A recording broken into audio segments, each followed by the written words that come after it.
Hi! Before watching this video, kung bago ka pa lang dito sa aking channel, huwag mong kalimutang mag-subscribe at i-hit ang notification bell para updated ka sa every upload ko ng videos kagaya nito.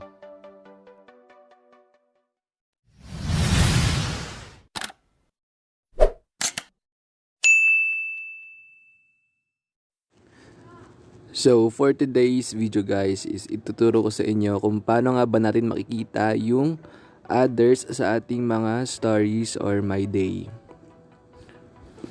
So, gaya ng nakikita natin, diba kapag tumingin tayo sa stories natin, ganito siya. Wait, let's see.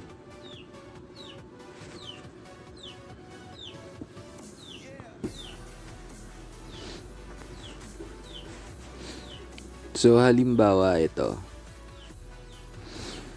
So, it has 273 viewers. So, hindi natin kita kung sino ba yung others dito sa baba. Wait.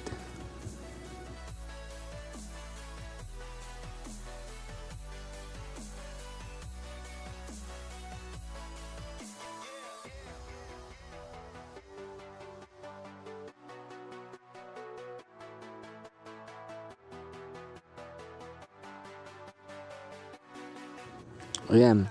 So, ang nakalagay sa kanya is, as the story is public, people who you are not friends with can also see it. You can change your story settings at any time. So, ibig sabihin yung mga nakakita, yung others dito sa baba is mga followers natin or yung hindi friends na nakaka-interact natin na nagbe-view ng story natin kasi nga naka-public siya.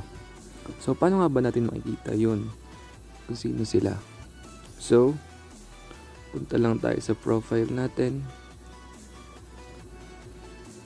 Punta lang sa profile. Then, click these 3 dots. Then, archive.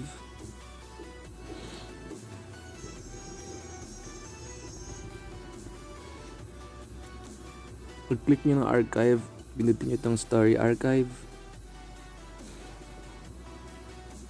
Then, settings sa taas. Settings. Then, see all story settings. Then, story privacy.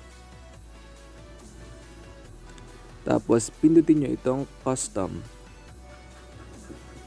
Then, para makita ninyo kung sino yung mga others dun sa viewers natin, swipe left nyo lang. So, ayan. Sila yung mga nag-view ng stories natin sa others. Yung mga hindi natin friends na nag-view sa ating stories.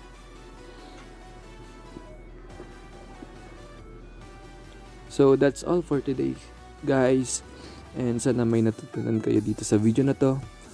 Huwag nyo nga palang kalimutang mag-subscribe at hit na rin ang notification bell para updated kayo sa every tutorial video na i-upload natin dito sa channel natin.